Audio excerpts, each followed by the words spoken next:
Hola, mi nombre es Ana Sofía Vitanas Manzano. Hola, mi nombre es Dayana Carolina Calvache.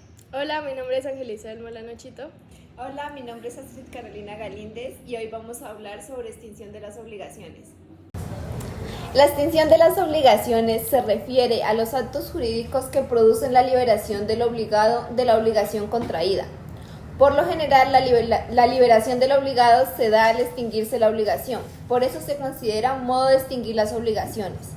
Según el artículo 125 del Código Civil, toda obligación puede extinguirse por una convención en que las partes interesadas, siendo capaces de disponer de lo suyo, consientan en darla por nula.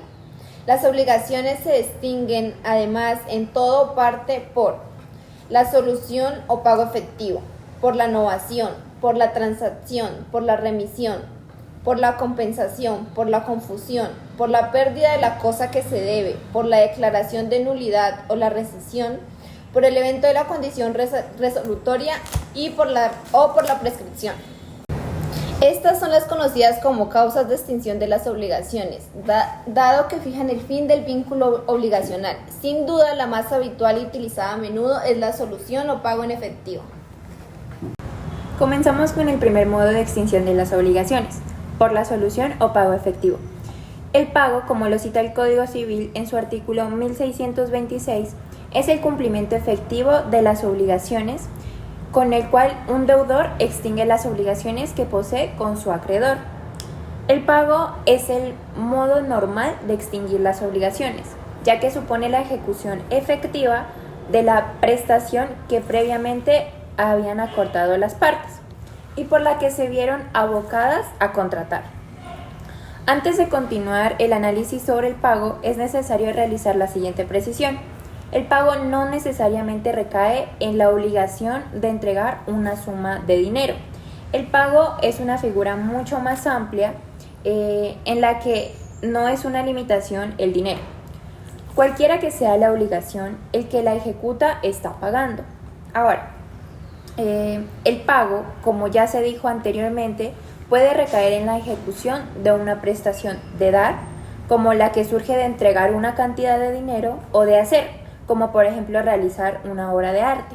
O por último, una prestación de no hacer, como la de no realizar una edificación. Ahora miremos quién puede hacer el pago. El deudor, cualquier persona autorizada por el deudor o una tercera persona, incluso sin el conocimiento o contra la voluntad del deudor.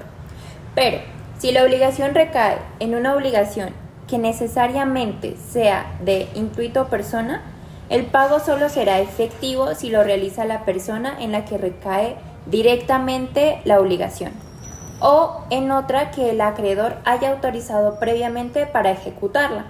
Es decir, el pago debe ser realizado por la persona obligada o alguien autorizado por el acreedor. Ahora, consecuencias según quien paga. Primero tenemos con consentimiento del deudor. La persona que paga se subroga en los derechos del acreedor. Ahora, también está sin conocimiento del deudor, que es que la persona que paga puede pedir el reembolso de lo pagado, pero no se subroga en los derechos del acreedor. También está contra la voluntad del deudor. Según el artículo 1632 del Código Civil, la persona que paga no puede exigir lo pagado.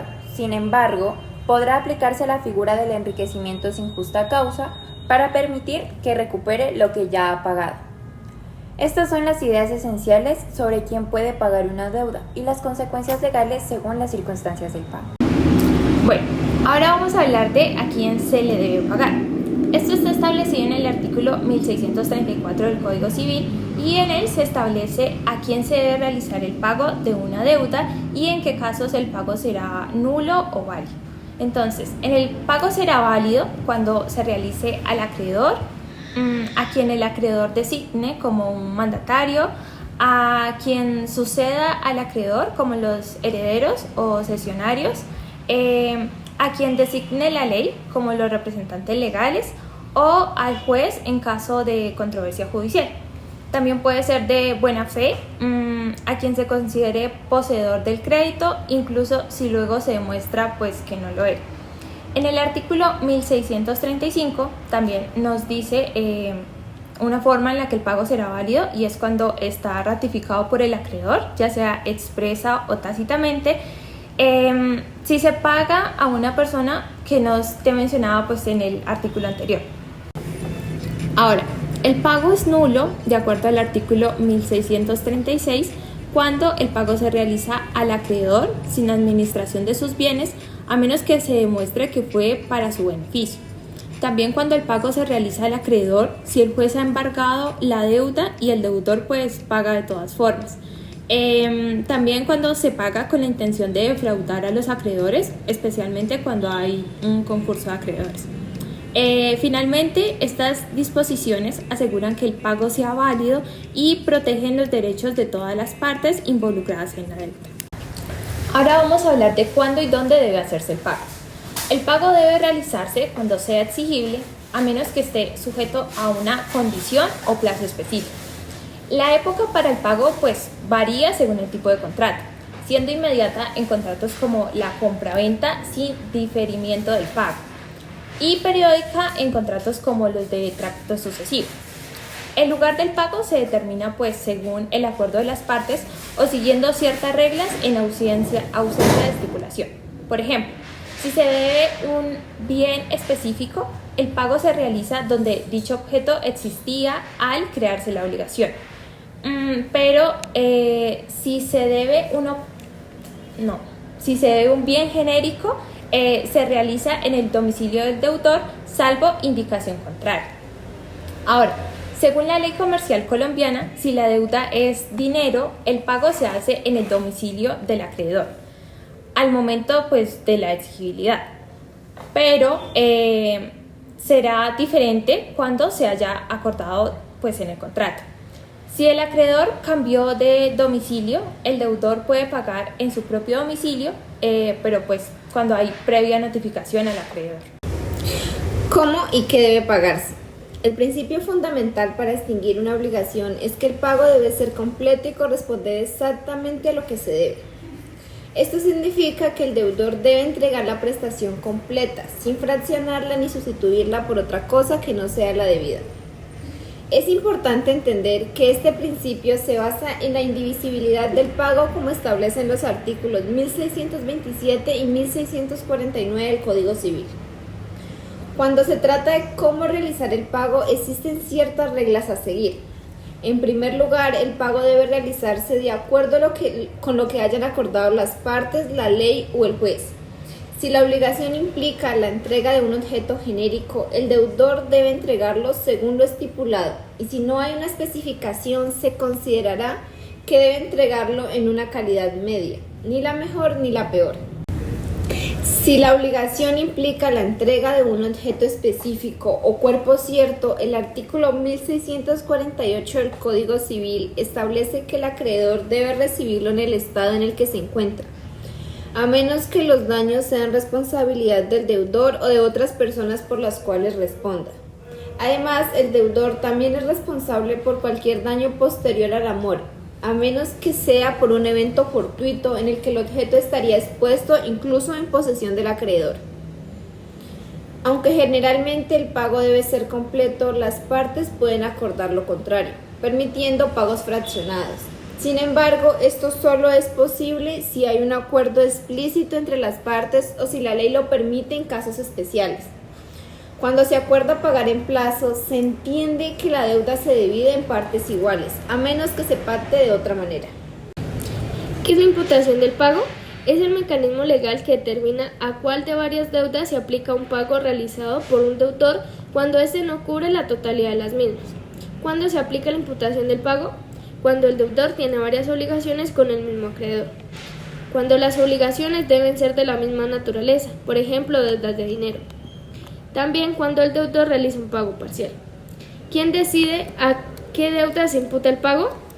Lo puede decidir el deudor porque puede elegir a cuál deuda imputar el pago, siempre que la deuda esté vencida. No puede imputarlo a una deuda no vencida ni al capital sin el consentimiento del acreedor.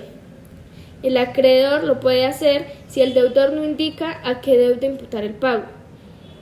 El acreedor tiene la facultad de hacerlo, En este caso, el acreedor debe emitir una carta de pago especificando que el pago se imputa al capital y que los intereses aún se deben. Si no se realiza esta aclaración, se presume que los intereses también han sido pagados. La ley lo puede establecer si ni el deudor ni el acreedor imputan el pago. La ley presume que se ha realizado a la deuda vencida. Si todas las deudas estuvieran vencidas, el deudor será el encargado de señalar a cuál se imputa. ¿Cuáles son las reglas de la imputación del pago? El Código Civil establece las siguientes reglas. Primero, el deudor puede imputar el pago a la deuda que prefiera siempre que esté vencida. Segundo, si el deudor no indica qué deuda imputar el pago, el acreedor puede hacerlo. Tercera, si ni el deudor ni el acreedor imputan el pago, la ley presume que se ha realizado a la deuda vencida. Cuarta, el acreedor no puede imputar el pago a una deuda no vencida. Quinta, el acreedor no puede imputar el pago al capital sin el consentimiento del deudor. Bueno, ahora vamos a hablar de las modalidades de pago, las cuales las podemos encontrar en el capítulo 7º del título 14 del Código Civil. Primero vamos a hablar del pago por consignación, el cual es una figura jurídica que nos va a permitir que el deudor pueda cumplir con su obligación de pago cuando no pueda realizarlo directamente al acreedor por diversas razones o diversos motivos. Aquí vamos a destacar los puntos esenciales respecto a esto. El primero va a ser las circunstancias que de algún modo justifican el pago por consignación. Primero es que el acreedor se niegue a recibir el pago. Segundo, que no se conozca la ubicación exacta y actual del acreedor. El siguiente es que el acreedor carece de representantes conocidos, que el acreedor haya fallecido y se desconocen sus herederos. Y por último, que se ignoran a las personas con mejores derechos frente al crédito. Segundo, los efectos del pago por consignación. Respecto a los efectos, tenemos como principal la extinción de la obligación, pero también se dan algo otros efectos como el cese de los intereses, también está la liberación de responsabilidad por los riesgos del bien. También está la devolución de las prendas y por último la cancelación de hipotecas y de fianzas. Bueno, tercero, los requisitos para la validez del pago por consignación. La realización, como primer punto, la realización de una oferta formal de pago. Este es uno de los principales requisitos que debemos de cumplir. Siguiente, la oferta debe ser hecha, realizada por el deudor capaz y principalmente obligado a pagar. La oferta debe dirigirse también al acreedor que sea capaz de recibir o, llegado al caso, de su representante. También tenemos que la obligación debe ser exigible en el momento de la oferta. También está que el pago debe ofrecerse en el lugar previamente estipulado. Y por último, que la obligación a ejecutarse debe corresponder a la estipulada inicialmente. Como cuarto punto tenemos el procedimiento, pues el cual solo se puede precisar en este momento, que está regulado por el artículo 381 del Código General del Proceso Colombiano.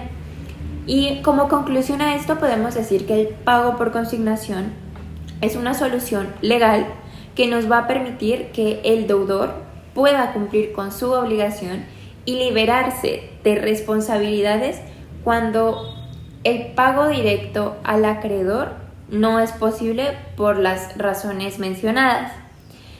Y también esta figura jurídica nos va a permitir hacer el pago con todos los efectos jurídicos propios de este acto. Es decir, con la extinción de la obligación, la cesación de los intereses, la liberación de responsabilidad por los riesgos de la cosa. Además, también está la devolución de las prendas y la cancelación de las hipotecas y fianzas, como ya lo habíamos mencionado anteriormente. Bueno, Pago con beneficio de competencia. El pago con beneficio de competencia es una figura que consiste en otorgarle al deudor una autorización previa en la cual se le da la facultad de pagar sus obligaciones con todos los bienes que posea, excepto pues los bienes que son indispensables para su subsistencia. El beneficio de competencia es una figura que pues pretende garantizar el pago de los créditos que posee el acreedor, con la limitación pues de no dejar al deudor en una circunstancia deplorable. Siendo esta la razón por la cual, cuando el deudor está cobijado bajo la figura del pago con beneficio de competencia, está obligado a completar el resto de lo que debe pues cuando su situación económica mejora. Si previamente el pago que hizo con todos sus bienes pues no fue suficiente para cubrir pues el total de la deuda. Ahora, las personas que están cobijadas por el beneficio de competencia son las que están establecidas en el artículo 14 de la Ley 95 de 1890, que pues subroga al artículo 1685 del Código Civil. En esta pues establecen las personas que son primero descendientes o ascendientes que no hayan irrogado ofensa alguna al acreedor y que pues pueda clasificar como causal de desheredación. La segunda dice cónyuge no estando divorciado por su culpa. La tercera es a sus hermanos con tal de que no hayan cometido pues ofensa de magnitudes similares a la desheredación, ya sea por los ascendentes o descendentes. La cuarta dice a los litisconsorcios, pero solo en las acciones recíprocas que nazcan del contrato de sociedad. La quinta es al donante, pero solo en cuanto se trate de hacerle cumplir la donación prometida. Y la sexta es al deudor de buena fe que hizo cesión de bienes y es perseguido en los que después ha adquirido para el pago completo de las deudas anteriores a la cesión, pero solo deben este beneficio a los acreedores a cuyo favor se hizo la cesión. Pago por cesión de bienes. El pago por cesión de bienes está regulado en el Código Civil en el artículo 1672. Dicho artículo establece: la cesión de bienes es el abandono voluntario que el deudor hace de todos los suyos a su acreedor o acreedores, cuando a consecuencia de incidentes inevitables no se halla en estado de pagar sus deudas. Como se deduce del artículo, no todos los deudores son susceptibles de que se les sea aplicable la cesión de bienes, ya que para que esta figura opere es necesario que el deudor esté en un estado que lo imposibilite a pagar sus deudas. Hasta cierto punto, el legislador presume la inculpabilidad del deudor en el mal estado de sus negocios. Sin embargo, al anterior, el artículo 1674 del Código Civil manifiesta que cualquier acreedor puede exigirle al deudor que pruebe su inculpabilidad en la suerte de sus negocios. Esto indica que se presume que el mal manejo de los negocios del deudor corresponde a un caso fortuito, pero con un solo acreedor que exija que se pruebe la inculpabilidad o el buen actuar del deudor que ha sucumbido frente a un mal estado económico, el deudor está obligado a comprobarlo. Por regla general, el acreedor está obligado a aceptar la cesión de bienes como manera de pago. El mismo Código Civil, en su artículo 1673, establece que esta figura será de conocimiento del juez cada que el deudor lo solicite, incluso si las partes estipulan en contrario. Dentro del mismo articulado del Código se establece que solo el acreedor no será obligado a aceptar la cesión de bienes por las causales que se exponen en el artículo 1675. Efecto de la cesión de bienes. Primero, cuando el deudor es abocado a la cesión de sus bienes, estos no se transfieren a su acreedor. Su derecho de dominio permanece intacto. El único impacto es que se limita su derecho de dominio sobre los mismos. Se produce un efecto negativo en la no enajenación de los bienes, por lo cual el deudor queda privado de la facultad de transferir y administrar los bienes que previamente ha cedido. Segundo, en el caso de que los bienes que se hayan otorgado en la cesión de bienes sean mayores a las deudas, por las cuales se dio los bienes, tiene derecho el deudor para exigir el exceso. Tercero, el deudor puede recuperar los bienes que ha entregado si previamente cancela las deudas que tiene con los deudores.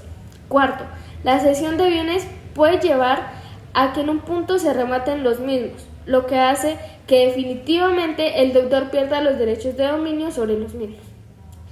Quinto, la cesión de bienes es de carácter universal, lo que implica que la cesión comprenderá todos los bienes, derechos y acciones del deudor, excepto los no embargables.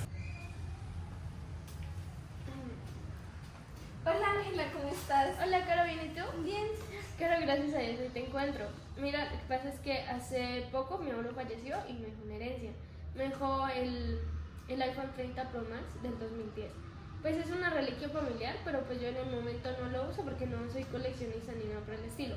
Pero me estaba acordando hace un tiempo de ti y recordaba que coleccionabas muchas cosas. Entonces, no sé si te puede interesar el celular. Me parece bastante interesante. ¿En qué precio lo vendes? Lo estoy vendiendo en 4,000 pesos. Sí, ¿cuándo me lo podrías entregar para poder verlo? Pues yo te lo podría entregar el 30 de mayo del 2024 a las 2:30 de la tarde, si te parece bien. Sí, me parece bien, ese día puedo. Vale, entonces Bueno. quedamos con eso. 30 de mayo del 2024. Hola, Carla, ¿cómo estás? Hola, bien, ¿y tú? Bien, como lo habíamos pactado, hoy traje el iPhone 30 Pro Max para dártelo. Bien. Y es así como se extingue la obligación. ¿Qué? ¿2 millones de pesos? ¿Para mañana? No puede ser. Bueno, ya veré qué hago. Adiós. Necesito 2 millones de pesos para mañana. ¿Qué voy a hacer? ¿Necesitas 2 millones de pesos? Necesito 2 millones de pesos. Bueno, ya que los necesitas, vamos a acordar algo. ¿Te parece? Ok, ¿qué me propones? Te propongo que te entrego. ¿Para cuándo lo necesitas? Los necesito para mañana, 31 de mayo, a las 31 de mayo del 2024 a las 2 de la tarde. ¿Te parece si te los entrego aquí, en la Universidad del Cauca, sede Santo Domingo? Sí, perfecto. Ok, pero, bueno, entonces me pagarías la totalidad el día 3 de agosto de 2024. ¿Te parece bien? Me Con parece intereses al 2%. ¿Intereses mensualmente al 2%? Sí. Ok, me parece muy bien. 31 de mayo del 2024. Hola, Paula. Hola Andrea, ¿cómo estás? Muy bien, ¿y tú? Muy bien. ¿Recuerdas lo que habíamos acordado? Sí, lo recuerdo. Te traje los 2 millones de pesos. ¿Me Ok. puedes firmar esta letra de cambio? Está Perdón, bien. la puse. Aquí. Ok.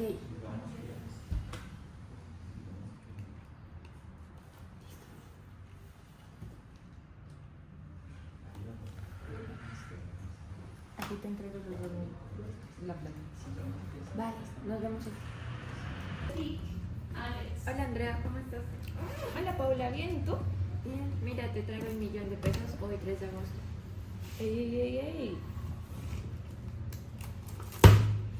De acuerdo al Código Civil, cuando no establecemos el modo de pago, se presume que se va a pagar la totalidad el día acordado. Entonces, me falta. ¿Me puedes exigir el monto total? Sí. Hoy. Pero no, solo tengo 1 millón de pesos el día de hoy. ¿No me dijiste que no se podía pagar a cuotas? Pero es que se presume. Nos vemos en los estrados judiciales. Para entender un poco más el tema de la imputación del pago, vamos a poner el ejemplo. Esto, aquí le pide 10 millones de pesos a Dayana. Esta obligación vence el 31 de mayo del 2024. Después de un tiempo, Hannah vuelve y le pide prestado, esta vez 15 millones, también a Dayana. Cuando llega el 1 de junio, Hanna le consigna 5 millones de pesos de esa deuda a Dayan. Porque el hecho de que Paga 5 millones de pesos. Para saber a qué se imputa él, pueden pasar varias cosas. La primera es esto: la deudora puede solamente imputar el pago a esta deuda, que es la que ya se encuentra vencida. En caso de que ella pues no diga nada o omita decirlo, la acreedora puede decidir a cuál de las dos deudas pues imputarla. Y en caso pues de que ni el deudor ni el acreedor diga, según la ley se presume que la deuda se imputa a la deuda que ya se encuentra vencida, es decir, la deuda de los 10 millones. Extinción de las obligaciones por novación. Según el artículo 1687 del Código Civil, la novación es la sustitución de una obligación a otra anterior, la cual pues quedaría por tanto extinguida. La jurisprudencia también la define como un acto jurídico de doble filo en la que se extingue una obligación preexistente. Ahora, existen tres formas de novación según el artículo 1690. Entonces, el primer modo se da cuando se sustituye la obligación primitiva por una nueva, ya sea reemplazando el objeto o la causa. Cuando se reemplaza el objeto se le llama novación objetiva o novación real. Es pues cuando tanto el deudor como el acreedor deciden por mutuo acuerdo cambiar el objeto de la obligación a la cual pues se han obligado. Por ejemplo, imaginemos que, Juan se compromete el 2 de mayo del 2024 a dar un auto rojo a Pepita el día, 31 de octubre del 2024. Pero el 8 de agosto, por mutuo acuerdo, deciden novar la obligación por el objeto. Entonces, ahora ya no se compromete a entregar el auto rojo, sino el auto azul. Ahora, la segunda forma de efectuarse la novación, pues a esta forma podríamos llamarle como novación por cambio de acreedor. Esto se da cuando se cambia el acreedor actual por uno nuevo. En otras palabras, quien pasa a recibir el cumplimiento de la obligación es otra persona y no el acreedor inicial. Esto genera que la obligación se extinga pues para el primer acreedor. Ahora, en el tercer numeral, pues se dice que es cuando se sustituye el deudor antiguo, que en consecuencia pues quedará libre. Se trata de una novación por cambio del aspecto pasivo, pues esto significa que el deudor original pues se reemplaza por uno nuevo. El artículo 1690 del Código Civil establece que esta sustitución del deudor puede ocurrir con o sin el consentimiento del deudor original. Sin embargo, pues es importante tener en cuenta que este cambio del deudor extingue la obligación anterior. A pesar de que pues se puede prescindir del consentimiento del deudor original, según el artículo 1694 del mismo código, se requiere el consentimiento del acreedor para que la novación sea efectiva. Si el acreedor se niega a librar el deudor original, la novación no se producirá y el nuevo deudor será considerado simplemente como un representante para realizar el pago o como un codeudor solidario o fiador, dependiendo de lo que se establezca en el acuerdo pues entre las partes. Requisitos de la novación. Se requieren tres elementos según la jurisprudencia y la doctrina para la novación. La primera pues es que exista una obligación anterior. Pues es necesario que a la hora de novar las partes tengan otra obligación que se pueda ser sustituida por la nueva. Por ejemplo, no podrá novarse una obligación que esté sujeta a plazo por una obligación pura y simple, ya que la obligación sujeta a plazo pues aún ni siquiera ha nacido a la vida jurídica. La segunda pues es la existencia de una obligación nueva, es decir, la obligación nueva debe diferir de la anterior, ya sea pues por su objeto, por su causa. Bueno, y pues la última es la intención de ambas partes para novar una obligación pues por otra. Ahora vamos a hablar de los efectos de la novación. Entonces, primero pues es que extingue la obligación anterior y la reemplaza por una nueva. El hecho de que haya una obligación nueva pues implica que, por ejemplo, las anteriores garantías no se tengan en cuenta en esta nueva obligación, aunque pues excepcionalmente las partes pueden convenir y esto pues está establecido en el artículo 1701, en el que dice que las garantías no se extinguirán, sino que serán el respaldo de la nueva obligación. Esto solo frente a la hipoteca y la prenda. Ahora, la novación personal por pasiva, es decir, cuando se cambia el deudor en una obligación existente. En este caso en particular, el nuevo deudor respalda la deuda preexistente mediante garantías reales. Si la anterior obligación se encontraba respaldada por algún codeudor solidario o fiador, su responsabilidad se suprime por medio de la novación. Y si los deudores solidarios o subsidiarios han respaldado su responsabilidad en la anterior obligación con algún tipo de garantías, estas dejan de subsistir como consecuencia de la novación. Ahora vamos a hablar de cuándo no hay novación. Esto pues está establecido en el artículo 1707 y 1708 del Código Civil.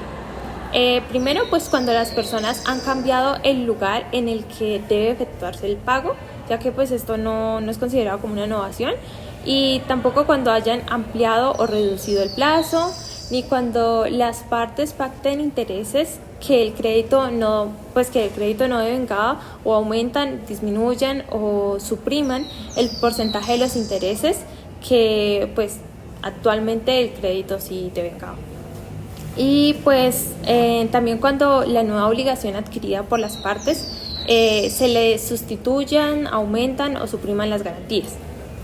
Ahora, finalmente, de acuerdo al artículo de 1710, no hay novación cuando el deudor acepta la novación bajo condición de que su codeudor solidario o fiador acceda a la nueva obligación y pues en estos últimos no se consideren ser respaldo de la actual deuda. Bueno, ahora vamos a hablar de otro modo de extinguir las obligaciones y es la transacción, que se encuentra pues en el artículo 2469 del Código Civil y pues es un contrato mediante el cual las partes que lo celebran resuelven un litigio que está pendiente ante los tribunales o previenen un litigio que podría surgir en un futuro. Sin embargo, pues sería importante como destacar que no se considera transacción si una de las partes simplemente renuncia a un derecho que no es objeto de disputa, como por ejemplo lo sería el estado civil de las personas. En una transacción, las partes acuerdan renunciar o reducir en cierta medida sus reclamos o pues demandas legales. En algunos casos, una de las partes puede comprometerse a realizar una acción o contraprestación específica a cambio de que la otra reconozca un derecho particular que posee. Es esencial que las partes que participan en una transacción tengan plena capacidad legal para disponer de los asuntos que son objetos de la negociación. En otras palabras, solo puede intervenir en la transacción aquellas personas que tienen la autoridad legal para hacerlo, ya sea pues como titulares de esos derechos en cuestión o pues mediante un poder especial que les otorga la facultad de negociar y transigir en nombre pues de la otra persona que está demandada. Ahora pues vamos a hablar de las causales de nulidad de la transacción. Ahora, pues la transacción será nula si ha sido obtenida a través de títulos falsos o cuando ha sido obtenida a través de dolo o violencia. También cuando se haya advertido sobre la nulidad del mismo. Y pues será también nula la transacción que haya sido objeto de litigio y pues ya se produzca efectos de cosa juzgada. Cuando hay error en el objeto y pues pretendo transigir sobre una cosa determinada que en sí pues trata de otra. Ahora los efectos que puede pues producir la transacción. Primero pues produce efectos de cosa juzgada. Segundo, los efectos que produce la transacción solo aplica a las partes, es decir, pues no aplica frente a terceros. Si dentro de la transacción hay lugar a la renuncia de algún derecho, se entenderá solo con respecto a los bienes y asuntos objeto de la transacción, pero no podrá extenderse esta renuncia a los derechos adquiridos posteriormente a la transacción. Extinción de las obligaciones por remisión o condonación. Este es un modo de extinguir las obligaciones en las que el acreedor condona o perdona la prestación debida por el deudor, liberándose de la misma. La remisión constituye un acto unilateral del acreedor que bien puede ser expreso o tácito. En este caso, el acreedor debe entregar voluntariamente al deudor el título de la obligación, destruirlo o cancelarlo con el ánimo de extinguir la deuda. Es importante tener en cuenta que la remisión de la prenda o hipoteca no es suficiente para que se presuma la remisión de la deuda. Formas de extinguir la obligación por remisión. La encontramos de dos formas, tanto expresa como tácita. En expresa entendemos que cuando el acreedor renuncia por escrito, verbalmente o por signos inequívocos a su derecho, y tácita cuando el acreedor entrega voluntariamente ante el deudor el documento original en que constare la deuda. Los requisitos de la extinción de la obligación por remisión. En ese punto debemos mirar hasta dónde van los intereses del renunciante y que no debe estar prohibido por la ley.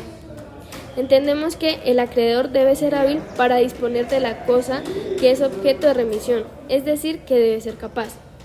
La remisión de una deuda que recae sobre bienes raíces deberá sujetarse al otorgamiento de escritura pública y al registro correspondiente. Es necesario la insinuación o licencia judicial con la solemnidad establecida en el artículo 1712 del Código Civil en los casos que sea requerido para la donación. Efectos de la extinción de la obligación por remisión. En este caso, tenemos que la remisión puede ser parcial o total. Cuando es total, entendemos que se extingue por completo la obligación y con ello no solo se extingue esta, sino las garantías o los elementos accesorios de la misma, como las prendas, las hipotecas, las fianzas, entre otras. Y entendemos por parcial que solo se extingue la deuda hasta la concurrencia de los condonados, pero no se extinguen los accesorios. Ejemplo de la remisión o condonación. Javier es propietario de una pequeña empresa en Bogotá y esta se vio inmersa en una crisis empresarial. Ante esta gran crisis empresarial, varios de los acreedores aceptaron la condonación total de la deuda, lo que ha permitido que Javier pudiera cerrar su negocio sin la carga financiera que lo atormentaba. Ahora vamos a hablar de la extinción de las obligaciones por compensación, entendiendo que es un modo de extinguir las obligaciones recíprocas entre dos personas que evita un doble pago entre estas. Tiene cabida siempre que cada una de dichas personas sea a la vez acreedora y deudora de la otra en casos de género iguales y por ello fungibles o intercambiables entre sí. La clasificación la entendemos como establece el Código Civil, que dice que la compensación es legal, pero se puede presentar tres clasificaciones más. Entendamos la compensación legal, que opera por el Ministerio de la Ley 11, mediación del consentimiento y conocimiento de los deudores, es decir, el acreedor y el deudor. También encontramos la compensación convencional, que tiene lugar cuando la legal no puede actuar por falta de algunas de las condiciones requeridas para ella, pero las partes, estando legitimadas para hacerlo, convienen en compensar sus respectivos créditos. También encontramos la compensación facultativa, que obra como la convencional cuando es una de las partes la que está legitimada para producirla, imponiéndoselo a la otra parte. También encontramos la compensación judicial, que es cuando el deudor demandado, no pudiendo proponer la excepción de compensación por faltarle a su crédito contra el autor alguna condición para el efecto, formula demanda de reconvención contra dicho autor y el juez, al encontrar precedente las pretensiones de las partes, decreta en su fallo la compensación. Requisitos de la compensación legal. Primero, que las dos partes sean recíprocamente deudoras, es decir, que las obligaciones sean recíprocas entre las dos partes y que existan deudas entre ellos para que asimismo puedan extinguirse. Segundo, que ambas deudas sean de dinero fungibles o indeterminadas de igual género y calidad, entendiendo fungibilidad como las cosas que pueden ser reemplazadas por otras del mismo género. Tercero, que las deudas objeto de compensación sean líquidas, es decir, que tengan una cuantía en la obligación determinada. Cuarto, que las deudas a compensar sean exigibles, es decir, que la obligación no presente deuda alguna a que sea cierta y que no estén sujetas a condición o plazo suspensivo. Los efectos son que ambas deudas se extinguen con la concurrencia de sus valores. Los elementos accesorios de cada obligación objeto de compensación también son compensadas por lo que se extinguen. La compensación interrumpe civilmente la prescripción del crédito de menor valor y de la parte compensada del de mayor valor. Cuando existen muchas deudas a compensar, deberá aplicarse lo dispuesto por la imputación del pago. Un ejemplo de esto es que Juan le debe a Lucas 3 millones de pesos y por motivos personales Lucas termina debiéndole a Juan una moto valorada por 3 millones de pesos. Entonces, pues para evitar un doble pago que posiblemente implicaría un gasto inútil para ambas partes, la deuda se compensa extinguiéndose de esta manera la obligación. Bueno, ahora vamos a hablar de la extinción de las obligaciones, pero bajo la figura de la confusión. La confusión está establecida en el título 18 del Código Civil a partir de su artículo 1724 en adelante. Aquí se nos establece, como ya lo mencioné, la confusión como modo de extinguir las obligaciones, pero este se va a presentar solo por ministerio de la ley, es decir, cuando la ley nos lo diga expresamente. Cabe aclarar aquí que va a suceder la confusión o va a proceder la confusión cuando ocupan la calidad de deudor y de acreedor una sola persona, es decir, las dos calidades van a recaer sobre la misma persona. Cabe también resaltar aquí que esta confusión puede existir tanto en derechos reales como en personales, pero en derechos reales va a ser algo muy eventual, va a ser algo muy excepcional. Entonces puede ser en el fideicomiso, en las servidumbres o en la hipoteca. Para entender mejor esta parte, vamos a poner un ejemplo. Vamos a decir que él es Juan. Juan tiene el brazo quemado, pero él es Juan. Juan es dueño de un predio llamado Las Janas. Y este predio de Juan, llamado Las Janas, va a colindar con el predio denominado Los Olmedos, que va a ser propiedad de Chumín. Y este de acá es Chumín. Listo. Vamos a decir que por sentencia judicial previamente ya se había establecido una servidumbre en el predio de Los Olmedos, que es de Chumín. Pero el día 25 de agosto del 2023, Chumín le vende el predio a Juan, este personaje de aquí. La servidumbre se va a extinguir. ¿Por qué? Porque los dos predios van a quedar en manos del mismo dueño, es decir, pues de Juan. Entonces, este sería un ejemplo en derechos reales. Ahora, en derechos personales, vamos a poner al mismo Juan y al mismo Chumín en diferentes casos. Vamos a decir que Juan, este muchacho de aquí, Juan, le debía 1 millón de pesos a Chumín. Pero, bueno, ese 1 millón de pesos se había pactado pagar el 25 de agosto del 2024. Pero ese mismo mes, en agosto del 2024, justo en el día primero, es decir, el 1 de agosto del 2024, Chumino muere, quedando como heredero Juan. Es decir, Chumino era el papá de Juan. Él se patateó, él se murió, ya no existe. Entonces va a quedar Juan como heredero y pues en este caso la obligación se va a extinguir, ya que Juan no puede tener la propiedad no puede ejercer la calidad de acreedor y de deudor al mismo tiempo. Eso es un ejemplo en derechos personales. Ahora, vamos a ver los efectos de la confusión. Respecto a esto podemos decir que se extingue la obligación porque la relación bilateral que existe aquí y el vínculo jurídico dejan de existir. Entonces la confusión se puede aplicar de esta manera parcialmente o totalmente. La figura de la confusión parcial está en el artículo 1726. Bueno, entonces para precisar mejor vamos a hablar de la confusión que se aplica totalmente. En este caso se dará lugar a que suceda si pues una misma persona es tanto el acreedor o el deudor por la misma cantidad, pero por el contrario va a ser parcial si solo en parte o en un porcentaje concurren las calidades de acreedor y de deudor. Esto en base al artículo 1726 que ya había mencionado. De igual forma, si hablamos también de obligaciones solidarias, en la obligación solidaria adquirida por el aspecto pasivo, se dará la extinción total, pues siendo que el deudor, que es quien deberá responder por la obligación entera, por la obligación total, al adquirir la calidad de acreedor de la, ¿cómo podemos decirlo? Del mismo vínculo jurídico, va a desaparecer. Esto también cabe aclarar que va a ser sin perjuicio de los efectos internos que se producen entre los otros codeudores, pues a cada uno de ellos debe responder por la parte de la deuda que le corresponda, ahí pues en el respectivo crédito.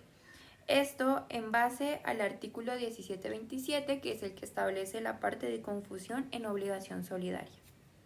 Bueno, será parcial la confusión cuando, siendo el deudor el causante llamado a recibir la herencia de este junto con otros herederos, solo se extinguirá la parte de la obligación que quepa y pues cobije en el respectivo crédito que el causante ha transmitido a su heredero deudor. Esto también en base al artículo 1726.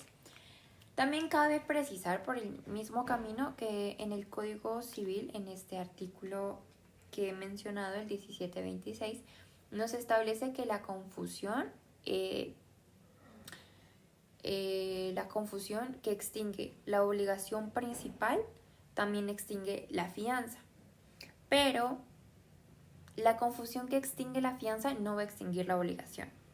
Esto también debemos mencionar que se da por el principio de que lo accesorio siempre va a seguir la suerte de lo principal, y lo principal podrá continuar sin necesidad de tener lo accesorio adherido a él. Esto basándonos en el artículo 1725, confusión de la obligación accesoria. Por último, también para mencionar aquí, decimos que hay una expresa consagración de la inexistencia de la confusión en relación con la aceptación al beneficio de inventario. Pues en el Código Civil nos dice que los créditos y las deudas del heredero que haya aceptado con el beneficio de inventario no se confunden con las deudas y créditos hereditarios. Jurídicamente hablando, cuando un heredero va a recibir la masa herencial y va a responder solo por el patrimonio del causante, no se deberá confundir con el patrimonio del heredero, con el patrimonio del causante. Esto se va a conocer como el beneficio de inventario, lo cual pues es una figura jurídica en donde nos va a establecer una ficción. Es decir, lo que reciba el heredero, con eso va a responder las deudas. Esto para que, pues, como había dicho, no se confunda con el patrimonio de los herederos, con el patrimonio que recibió, pues, en la herencia. Se debe diferenciar entre un patrimonio y el otro. Como conclusión, si uno recibe con beneficio de inventario, pues solamente va a responder con lo que haya recibido en la herencia. Y si llegado el caso se recibiera sin beneficio de inventario,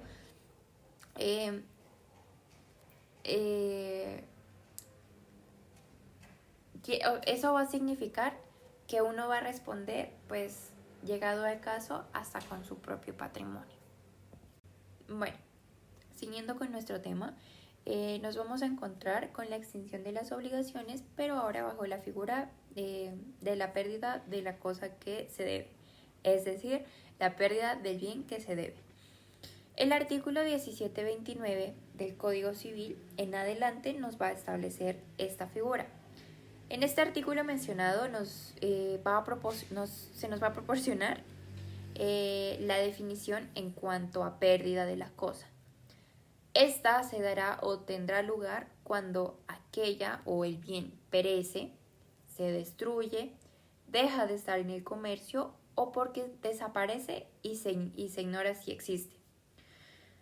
La norma comentada elabora una acepción mucho más amplia de lo que nosotros conocemos o del término común en lo que se refiere a pérdida. Pues aparte del desaparecimiento, en un sentido jurídico, la pérdida del bien también va a comprender la incomerciabilidad y a su vez también va a comprender la destrucción de la misma. ¿Listo? Bueno, el Código Civil solo nos va a hacer referencia a los cuerpos ciertos, puesto que si contrario, el objeto de la obligación es de género, es posible reemplazar ese género o el objeto de la prestación por otro. Entonces así pues se daría cumplimiento a la obligación. Por tal razón no puede ser considerada la pérdida de la cosa de género, ya que se entiende que el género no perece y pues por tanto no es un modo de extinción de la obligación. No obstante, si se trata de un género limitado o con ciertas características que lo van a delimitar, como por ejemplo 100 kilos de una producción X. Al perecer totalmente la producción mencionada, se hace imposible el cumplimiento de la obligación, pues dándose así la extinción de la misma. Bueno, voy a dar un ejemplo para que sea más clara esta parte. Vamos a suponer que esto es una piña. Es una piña. Bueno, la piña en sí es un género, porque pues puede ser reemplazada con muchas más piñas. Vamos a suponer que yo pacté un contrato de compra-venta de piñas con Pepe. Este va a ser Pepe. Si yo le debo a Pepe 50 piñas y digamos que yo se las debía dar el 1 de marzo del 2024, pero por razones el 20 de febrero esas piñas se dañaron. Debería yo reemplazar esas piñas para cumplir con la obligación, sea la razón por la que se hayan dañado las piñas pues con las que yo le iba a pagar a él, porque es un bien género y va a ser reemplazable.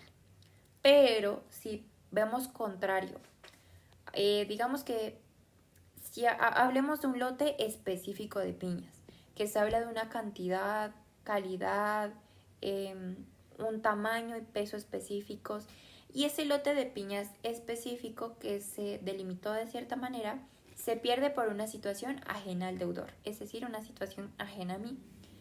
Este bien género va a desaparecer y como desaparece, la obligación del deudor se extingue frente a este personaje de aquí, el acreedor. Bueno, espero que haya quedado claro el ejemplo. Bueno, siguiendo con el tema, vamos a ver los efectos de la pérdida del bien.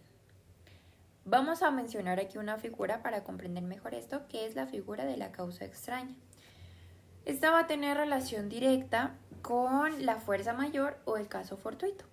Lo que pasa cuando el bien se desaparece por fuerza mayor o caso fortuito, como por ejemplo las avalanchas, terremotos, maremotos, etc., se va a dar la figura de la extinción de la obligación. Pero vamos a tener una especie de excepciones, que es cuando haya mora del deudor o culpa del deudor. Entonces, en estos casos la obligación va a subsistir. Pero lo que, pues la consecuencia que genera es que varía el objeto. Pues el deudor debe indemnizar al acreedor y pagar el precio del bien. En consecuencia, pues la obligación subsiste, como lo mencionaba, y nos va a variar el objeto. En caso de mora, se debe el precio del bien más los perjuicios moratorios por el incumplimiento. También cabe pues resaltar aquí que se puede presentar mora del deudor y caso fortuito, es decir, las dos figuras. La obligación no se extingue tampoco. El deudor debe pagar el precio de la cosa, el precio del bien y perjuicios moratorios. Esto pues si el caso fortuito pudo no haber sucedido. Pero si el caso fortuito hubiera sobrevenido de igual forma al bien, solo se deberá pagar pues deberá el deudor pagar los perjuicios moratorios. Como conclusión podemos decir que de tal manera, pues si se da la pérdida del bien y proviene de una causa imprevista o irresistible, es decir, por la fuerza mayor o el caso fortuito, la obligación se extingue. Pero si contrario, la cosa perece por culpa del deudor o durante la mora de éste, la obligación sí subsiste, pero varía el objeto, pues al deudor le compete indemnizar y pagar al acreedor el precio del bien. Tampoco se extinguirá la obligación cuando el deudor esté en mora. El bien va a perecer por caso fortuito que habría sobrevenido igualmente en manos del acreedor. En caso contrario, como ya lo había mencionado, pues es decir, el caso contrario sería que el caso fortuito no hubiera sobrevenido en manos del acreedor, que se hubiera podido evitar de alguna u otra forma. Entonces aquí podemos decir que el deudor estará obligado al precio y la cosa, al precio del bien, y a los perjuicios moratorios. Pues esto también está en base al artículo 1731 del Código Civil. Y supongamos que pues este era el deudor. Ya. Bueno, siguiendo el orden, vamos a precisar en este momento sobre el hecho exclusivo de un tercero. Bueno, para enfatizar, asimismo se extinguirá la obligación y por tal razón el deudor se liberará de esta, pero siempre y cuando medie el hecho exclusivo de un tercero, precisando aquí o entendiéndose por tercero a aquella persona que no tiene ningún tipo de interés en el vínculo contractual, pues en el que se encuentra el acreedor y el deudor, y por cuya intervención de el tercero perece o se destruye la cosa. En este caso, en base al artículo 1736 del Código Civil, el acreedor podrá interpelar que se cedan los derechos y acciones que tenga el deudor contra los terceros, por cuya culpa ha perecido el bien. No obstante, también aquí pues es importante recalcar que de los hechos que realicen las personas que estén bajo el cuidado, bajo su responsabilidad del deudor, como sus hijos, pupilos, aprendices, empleados, dependientes o discípulos, pues que están establecidos en el artículo 1738. Ahora, también hay algo llamado culpa exclusiva de la víctima. En cuanto a la culpa exclusiva de la víctima, pues dentro de esta causal de exoneración de responsabilidad se encuentra la figura de la mora creditoris. Es decir, cuando la cosa, el bien, es ofrecida al acreedor, pero ante la renuencia y retardo de éste en recibirla, el bien perece en manos del deudor, haciéndose así, en consecuencia, solo responsable de este último por culpa grave o dolo. Por culpa grave o dolo, sí. Es decir, en pocas palabras, el acreedor es quien se demora en recibir. Sí, por la razón que sea. Es el acreedor quien se tarda en recibir el bien. Si mediante eso o durante este lapso de tiempo el bien se pierde o perece, entonces ya el deudor no tiene la obligación, pues fue culpa exclusiva de la víctima, es decir, culpa del acreedor. Solo subsistirá la obligación, y esto es una excepción, si en ese momento el deudor lo hizo por culpa grave o dolo, no tuvo esa negligencia de cuidar el bien, o si lo hizo, pues lo hizo con dolo. Bueno, hasta aquí esta parte. De aquí vamos a hablar de la reaparición de la cosa perdida que está establecida en el artículo 1734. En este caso, el acreedor puede reclamar siempre y cuando pague el precio pactado. Si dado el caso la cosa perdida, el bien perdido reaparece, el acreedor podrá reclamarla. El acreedor podrá reclamarla siempre y cuando restituya el precio que se hubiera recibido por ella, llegado el caso.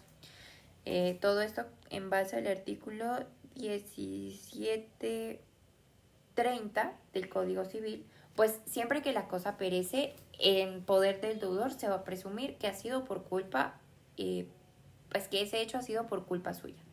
Es decir, cuando se incurre en un error de conducta que no habría cometido una persona prudente, una persona negligente, una persona diligente, que estuviera en las mismas condiciones o en las mismas circunstancias que él, unas circunstancias externas en que se hallaba el autor del daño. El artículo mencionado también establece una presunción legal. Por esta razón, esta puede ser desvirtuada siempre y cuando se alegue pues, y logre demostrar alguno de los elementos de la causa extraña, es decir, la fuerza mayor o el caso fortuito, cualquiera de los dos. El hecho exclusivo de un tercero o la culpa exclusiva de la víctima. Bueno, para no enredarme, pues en síntesis es el deudor sobre quien recae la carga de la prueba. Esto también basándonos en el artículo 1733. También podemos decir que puede suceder o puede ocurrir que el deudor puede pactar previamente comprometer la responsabilidad. Para hablar de esto vamos a referirnos al artículo 1732 del Código Civil, el cual nos establece que el deudor puede comprometerse, está abierta la posibilidad de comprometerse a asumir la responsabilidad en caso de que ocurran eventos fortuitos, pues de caso fortuito, o fuerza mayor o caso fortuito. Es decir, situaciones imprevistas que dañen o que lleguen a destruir la cosa. Esto siempre y cuando se haya pactado expresamente de manera pues, previa. En estos casos, el deudor no puede usar esos eventos como excusa para liberarse de la responsabilidad. Además, también cabe precisar que si el deudor ha robado la cosa, no podrá tampoco alegar estos eventos fortuitos como algún tipo de justificación, incluso si dichos eventos hubieran ocurrido en manos del acreedor. También tenemos la destrucción voluntaria del bien, que pues en resumen, si el deudor destruye voluntariamente la cosa por la razón que él haya pues dispuesto, el deudor la destruye voluntariamente el bien, puesto que ignoraba o desconocía la obligación con una persona. Pues solo será responsable de la indemnización de los perjuicios, ya que no fue su intención lesionar a su acreedor, sino que simplemente obró sin conocimiento del vínculo que lo ataba a esa obligación.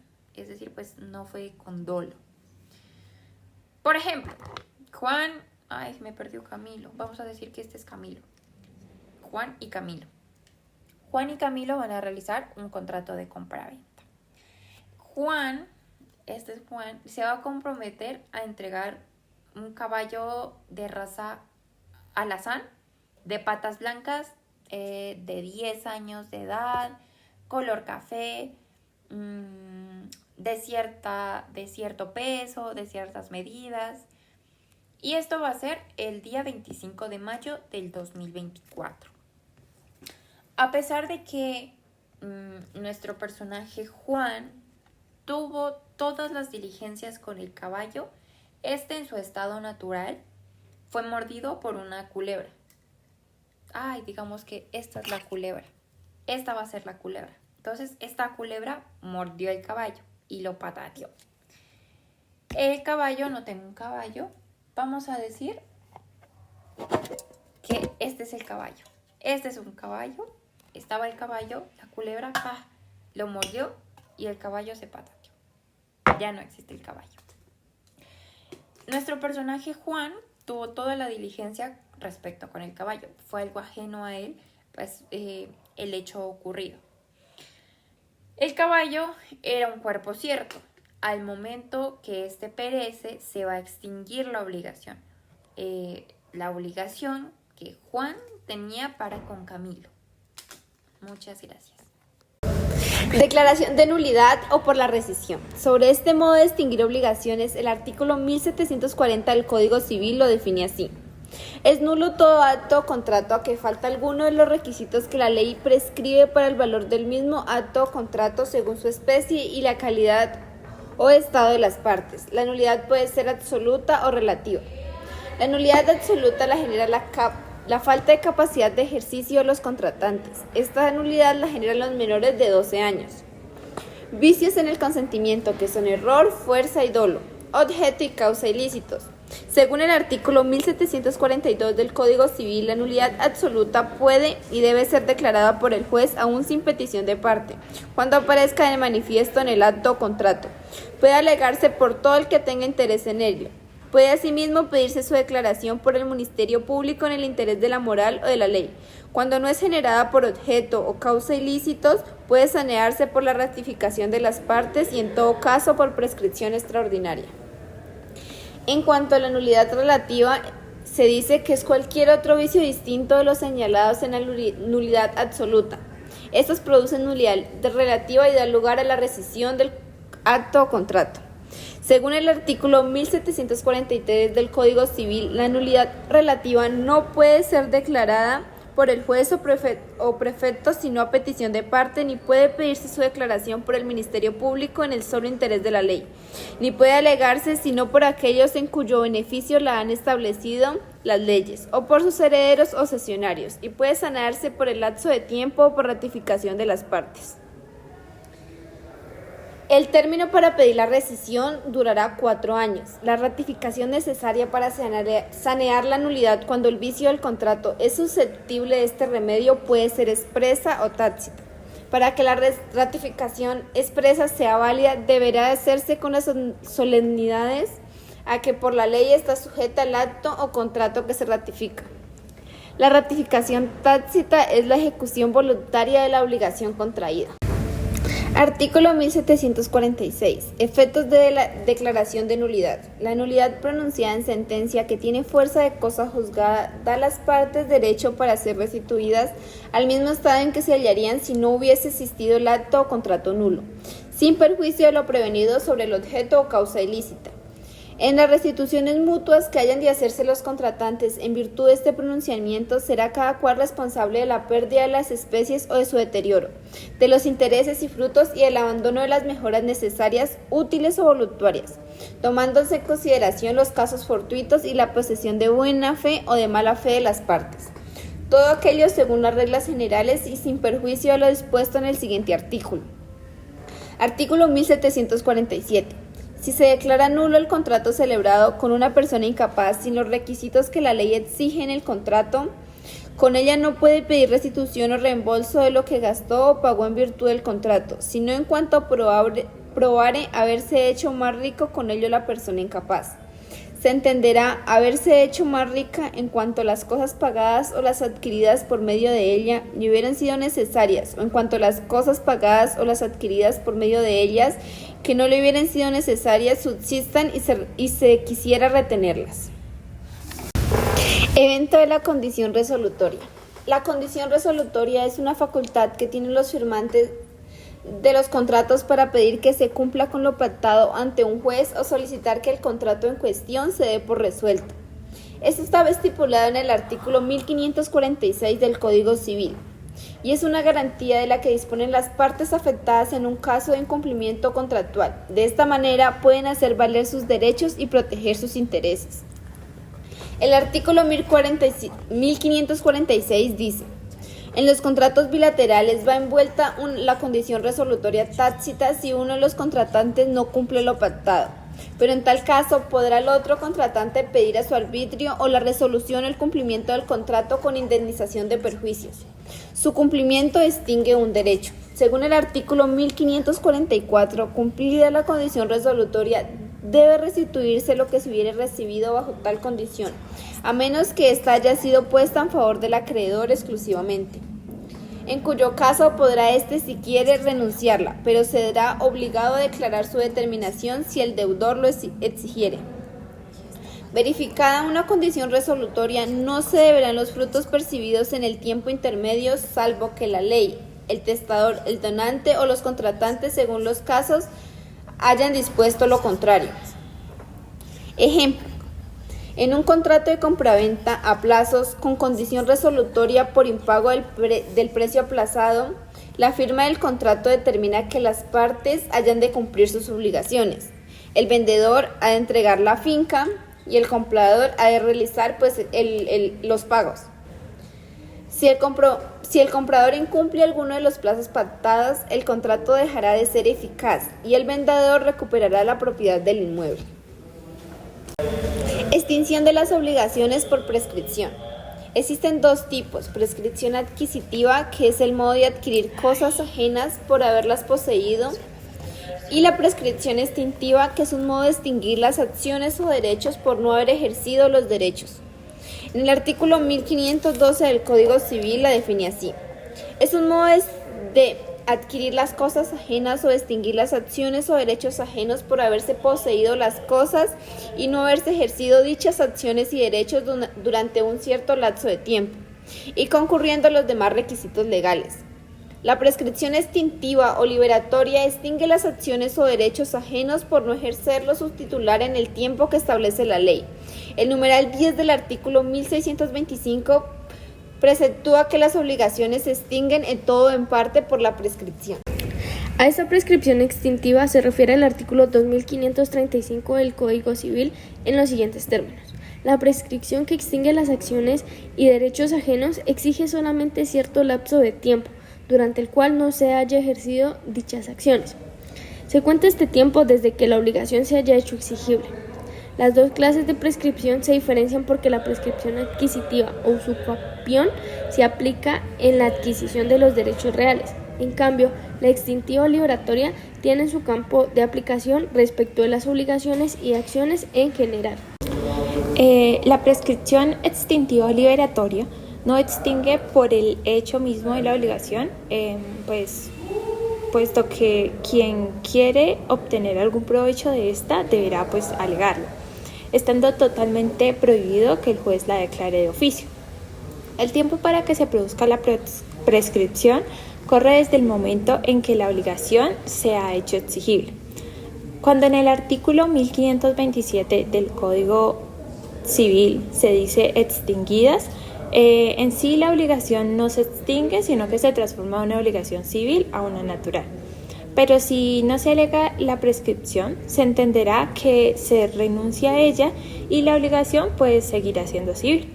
Como la prescripción ataca el derecho, eso es una facultad de la parte, para que la alegue, es una facultad de la parte alegarlo. Bueno, entonces, en conclusión, primero, podríamos decir que la prescripción es un modo de adquisición o de extinción de derechos. Segundo, decimos que es una facultad de la parte alegarla, como ya lo habíamos mencionado. Y tercero, la prescripción en sí ataca el derecho, no ataca la acción procesal.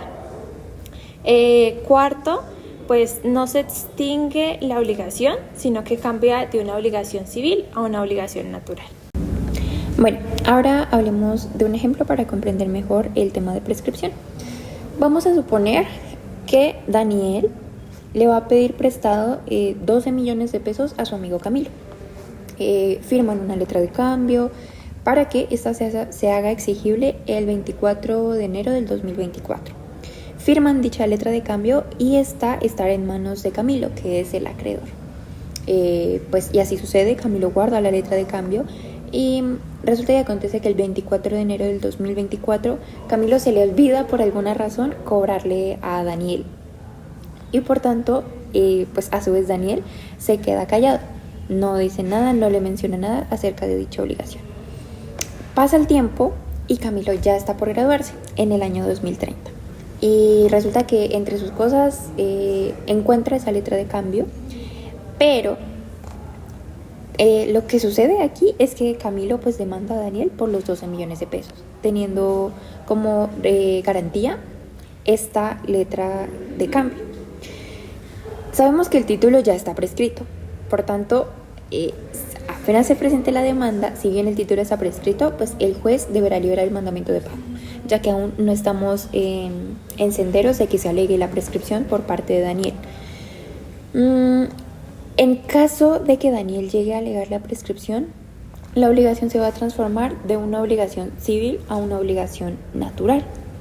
Entonces, aquí vemos lo que nos dice el artículo 1727 del Código, que es extinguidas, pero en sí, como habíamos dicho, la obligación no se extingue, sino que la obligación se transforma de civil a natural.